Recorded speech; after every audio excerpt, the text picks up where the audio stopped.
Si Jim, ada Kapten Jay, Coach Quentin, Coach Sophie. Tapi kita tidak intervensi, tidak ikut campur isu-isu negara lain. Tapi mohon maaf kalau kami di Indonesia ingin olahraganya maju. El Abadi, Bapak yang selalu ada ini, The GOAT Indra Safri, resmi ditunjuk menjadi pelatih untuk SEA Games tahun ini. Pertanyaannya, apakah emang gak ada orang lain? Latihan perdana Timnas Indonesia. Sudah ada Emil Audero dan Kapten Jay Izes. Mereka lakukan pemulihan fisik lebih dulu. Akun resmi Piala Dunia pamer foto Rizky Ridho. Pemain Timnas Indonesia jelang putaran keempat kualifikasi Piala Dunia dimulai, jadi sorotan. Indra Syafri setelah resmi ditunjuk pelatih di SEA Games 2025, langsung daftarkan 50 pemain. Begini penjelasannya. Demi menyiapkan persiapan khusus untuk Timnas Indonesia, Denny Lanzat dan Alex Pastor terbang lebih awal ke Arab Saudi. Persiapan hadapi Timnas Indonesia dan Irak di babak keempat kualifikasi, Arab Saudi resmi rilis pemain andalannya.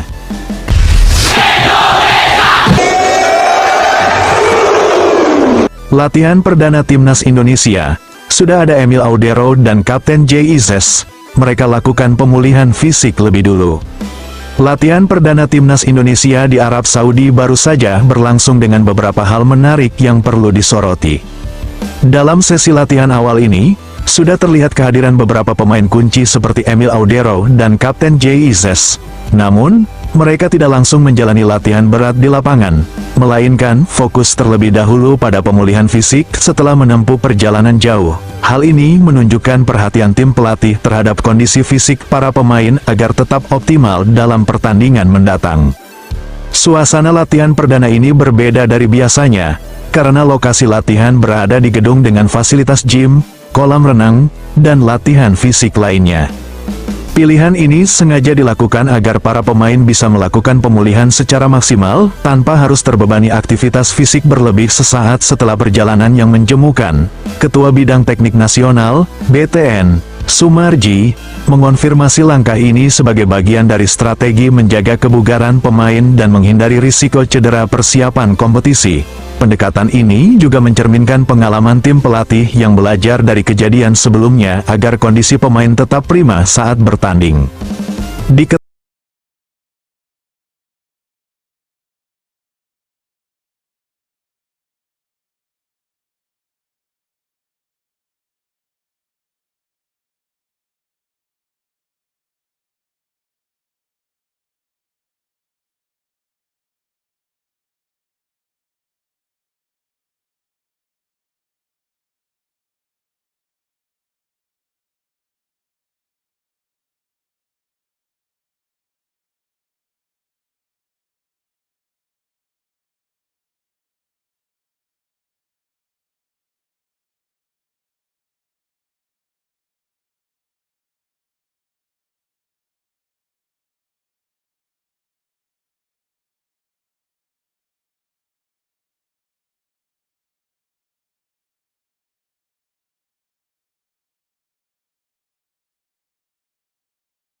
Dalam pertandingan yang berlangsung di Stadion Gelora Bung Tomo, Surabaya, Timnas Indonesia mencatat kemenangan telak 6-0 atas Taiwan. Selain itu, mereka juga menorehkan skor imbang 0-0 ketika bertanding melawan Lebanon, yang semakin meningkatkan kepercayaan diri jelang putaran 4 kualifikasi. Dengan persiapan matang dan semangat tinggi, peluang Timnas Indonesia untuk tampil maksimal di putaran keempat kualifikasi Piala Dunia 2026 semakin terbuka. Dukungan luas dari para pendukung serta kerja keras para pemain menjadi faktor utama agar Timnas Garuda mampu bersaing menghadapi lawan-lawan berat dan mengharumkan nama bangsa sekaligus bawa Indonesia ke panggung dunia.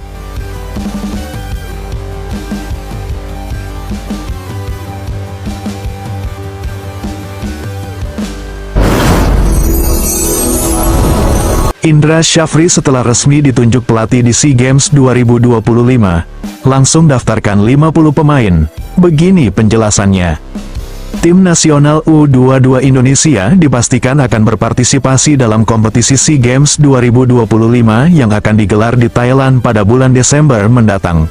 Kehadiran tim Garuda Muda dalam event olahraga bergengsi tingkat regional ini menjadi kesempatan penting untuk menunjukkan kemajuan serta kualitas sepak bola Indonesia di kancah internasional. Demi mempersiapkan tim secara optimal, PSSI secara resmi menunjuk Indra Syafri sebagai pelatih kepala Timnas U22 Indonesia untuk ajang SEA Games 2025. Indra Syafri merupakan sosok yang sudah sangat dikenal dalam dunia sepak bola tanah air, terutama dalam pengembangan pemain muda. Pelatih asal Sumatera Barat ini memiliki rekam jejak gemilang dalam membina tim-tim usia muda, termasuk pengalaman berharga saat melatih klub profesional Bali United. Lebih dari itu, keberhasilannya membawa Timnas U22 Indonesia meraih gelar juara pada SEA Games 2023 yang diselenggarakan di Kamboja menjadi bukti nyata kapasitas serta kualitasnya sebagai pelatih. Prestasi ini bahkan mencatatkan sejarah baru, mengakhiri masa paceklik gelar selama 32 tahun yang dialami Timnas U22. Selain itu, Indra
Komposisi pemain, pelatih Kluivert telah memanggil 27 pemain terbaik dari berbagai penjuru dunia, dan para pemain akan berangkat ke Arab Saudi dalam 2 gelombang. Mereka yang berkompetisi di Super League Indonesia akan berangkat Kamis, tanggal 2 Oktober tahun 2025. Sementara pemain abroad dijadwalkan menyusul pada Senin, tanggal 6 Oktober tahun 2025. Keputusan untuk mengirim Lanzat dan Pastor lebih awal tampaknya menjadi sinyal bahwa persiapan Garuda tak main-main, di mana Kluivert dan tim pelatih tampak sadar betul akan tantangan besar di depan mata. Karena ini bukan hanya soal kualitas lawan, tapi juga adaptasi terhadap suhu tinggi dan atmosfer pertandingan di Timur Tengah yang bisa memengaruhi performa tim Garuda. Publik sepak bola tanah air pun menanti, apakah langkah ini akan menjadi kunci sukses Garuda mencuri poin di kandang lawan? Semua mata kini tertuju ke Saudi, tempat di mana perjuangan sesungguhnya akan dimulai. Satu hal yang pasti, kini langkah kecil yang diambil Denny Lanzat dan Alex Pastor ini telah menjadi simbol dari sebuah komitmen besar. Pasalnya, mereka bukan sekadar terbang lebih awal, tapi mereka juga membawa harapan, strategi, dan tekad seluruh bangsa yang menanti kebangkitan di pentas dunia. Di tengah teriknya padang pasir Arab Saudi, bukan hanya suhu yang membara, tapi juga semangat juang Garuda yang siap membakar keraguan. Karena di sana, bukan hanya taktik yang akan diuji, tapi juga mental dan nyali untuk berdiri sejajar melawan raksasa Asia. Satu yang pasti, bahwa ini bukan lagi sekadar pertandingan sepak bola biasa, melainkan ini adalah panggung pertaruhan harga diri, ambisi, dan masa depan sepak bola Indonesia. Dan di Riyadh nanti, sejarah baru bisa saja ditulis, atau justru jadi pengingat betapa mahalnya mimpi di level tertinggi. Yang jelas, Garuda telah mengepakkan sayapnya. Kini, seluruh negeri menahan napas, menanti apakah langkah awal ini akan mengantarkan mereka terbang tinggi, atau jatuh dalam